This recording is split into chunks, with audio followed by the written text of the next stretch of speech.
बिस्मिल्लाहिर्रहमानिर्रहीम अस्सलामु अलैकुम वरहमतुल्लाहि वबरकातुहू। नाज़रीन, आप देख रहे हैं दुनिया मेरे आगे यूट्यूब चैनल और मैं हूं गुलाम नबी मदनी। इस वीडियो के अंदर अफगानिस्तान से कुछ ताज़ा और बड़ी खबरें हैं, ताज़ा मालूमात हैं, वो आपके सामने रखने जा रहे हैं। और इसी तरह से नाज़रीन, पाकिस्तान और अमरीका से भी कुछ ताज़ा खबरें हैं, वो भी आपके सामने रखेंगे। सबसे पहले अफगानिस्तान से एक बड़ी ब्रेकिंग न्यूज़ सामने आ रही है कि आज काबुल के अंदर एक मर्तबा फिर अफगानिस्तान की निहत्ती अवाम को दहशत गर्दों ने निशाना बनाया है। अफगान तालिबान की वजारत दाखिला के तर्जुमान कारी सईद खोस्ती ने बयान दिए हैं कि काबुल के अंदर दश्त बर्ची नामी इलाका है जहां पर बम धमाके हुए हैं, जिसके अंदर 2 आम शहरी शहीद हुए हैं, जबकि 3 से ज़ायद अफराद को जख्मी बताया जा रहा है। अफगान तालिबान कहते हैं कि दुश्मन दहशत गर्दी से इस तरह की बुज़दिलाना कार्रवाइयों से बाज नहीं आ रहे हैं। आम शहरियों को टारगेट किया जा रहा है और इसी तरह से तालिबान की फ़ौज को और तालिबान के जो पुलिस एहलकार हैं उनको निशाना बनाने के लिए इस तरह की कार्रवाइयाँ हो रही हैं। नाज़रीन, काबुल के अंदर रवां हफ्ते ये तीसरा धमाका है, ये तीसरा हमला है जो किया गया है और इससे पहले भी कई हमले हो चुके हैं। यानी तालिबान की हुकूमत जब से आई है तब से लेकर अब तक कई हमले काबुल के अंदर हो चुके हैं, लेकिन कोई बड़ा हमला नहीं हुआ है। इस तरह की बुज़दिलाना कार्रवाइयाँ ज़रूर हो रही हैं। अफगान तालिबान कहते हैं कि ये कार्रवाइयाँ दरअसल दाइश के दहशतगर्द कर रहे हैं, वो दाइश के दहशतगर्द जिनको अशरफ गनी के भागे हुए गुलामों की जानिब से सपोर्ट हासिल है।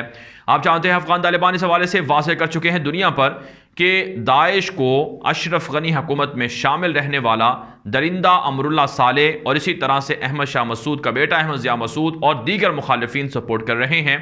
लेकिन अफगान तालिबान कहते हैं कि अशरफ गनी की हुकूमत में जिस तरह से दाइश को बनाया गया और उसे प्रमोट किया गया, उसे ताकतवर बनाया गया, हमने अब दाइश की जड़ें काट दी हैं और दाइश को पीछे धकेल दिया है और दाइश के खिलाफ ऑपरेशन कामयाबी से जारी है।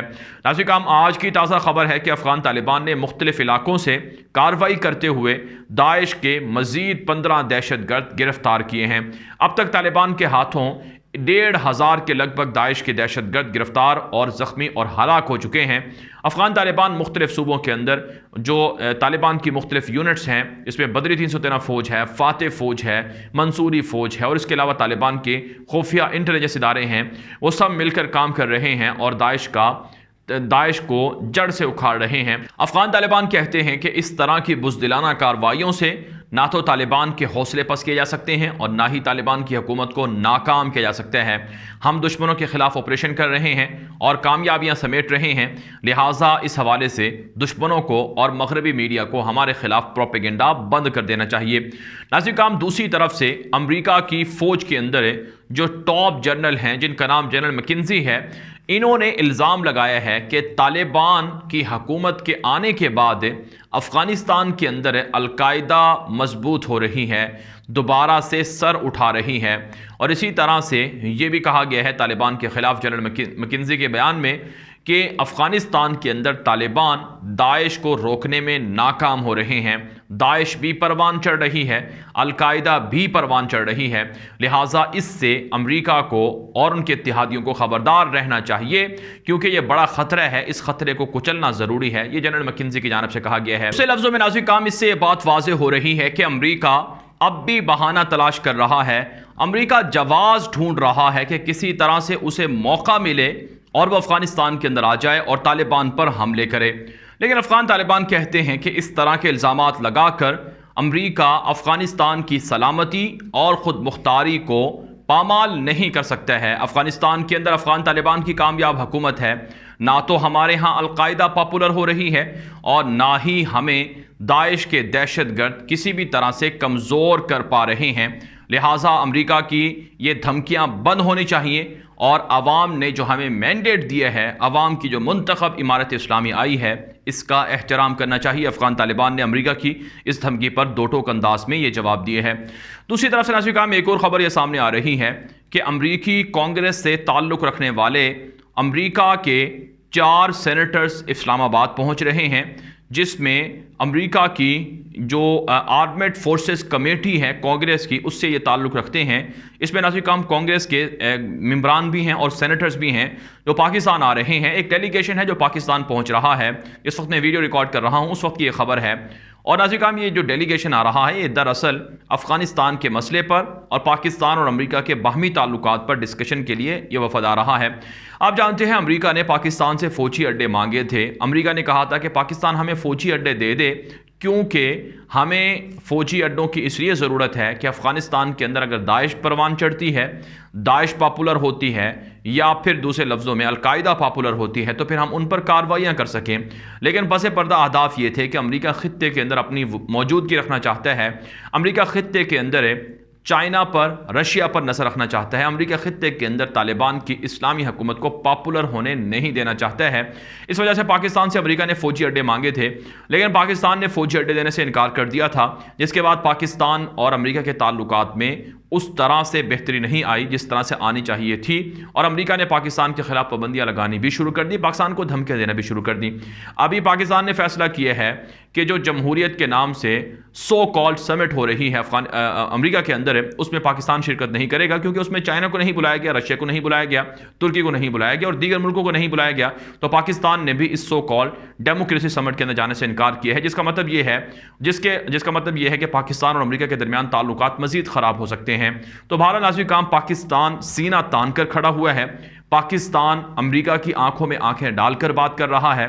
पाकिस्तान अमेरिका और यूरोप के सामने झुका नहीं है, बल्कि सर उठाकर बात कर रहा है कि वो अफगानिस्तान जहां पर तुम 20 साल रहे हो, जिसको तुमने तहस नहस किया, जिसके अंदर आकर तुमने बदमाशी की, लाखों अफगानों को तुमने तबाह किया, शहीद किया, जख्मी किया, उन अफगानों को तुम अब प्रेशराइज नहीं कर सकते हो, तुम धमकियां नहीं दे सकते हो। नाज़रीन, पाकिस्तान वाज़े कर चुका है अमेरिका पर कि अमेरिका को अफगानिस्तान के अंदर अपने जो रवैये हैं उन्हें तब्दील करना चाहिए।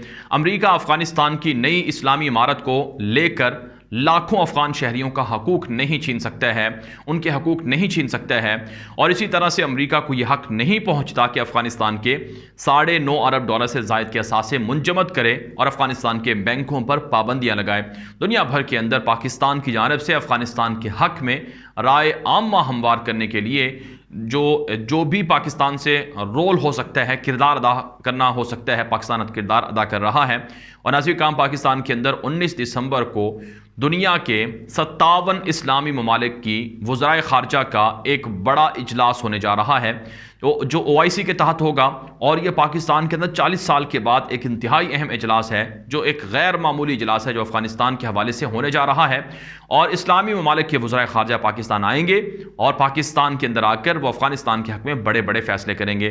तो इसलिए अमेरिका के सेनेटर्स भी आ रहे हैं, अमेरिका के कांग्रेस के लोग भी आ रहे हैं, और पाकिस्तान उनके सामने दो टोक मौक़िफ़ रख रहा है, ताकि इन लोगों को समझ आ जाए कि दुनिया से बराबरी की सतह पर बात करना कैसे होता है और दुनिया को डिक्टेट करना कैसे होता है। पाकिस्तान अब ना तो अमेरिका की डिक्टेशन लेगा और ना ही पाकिस्तान अमेरिका के सामने झुकेगा, और अफगान तालिबान के खिलाफ अगर कोई ऐसा फैसला हो जिससे पाकिस्तान को और अफगानिस्तान के लोगों को नुकसान हो, पाकिस्तान इसे भी बर्दाश्त नहीं करेगा।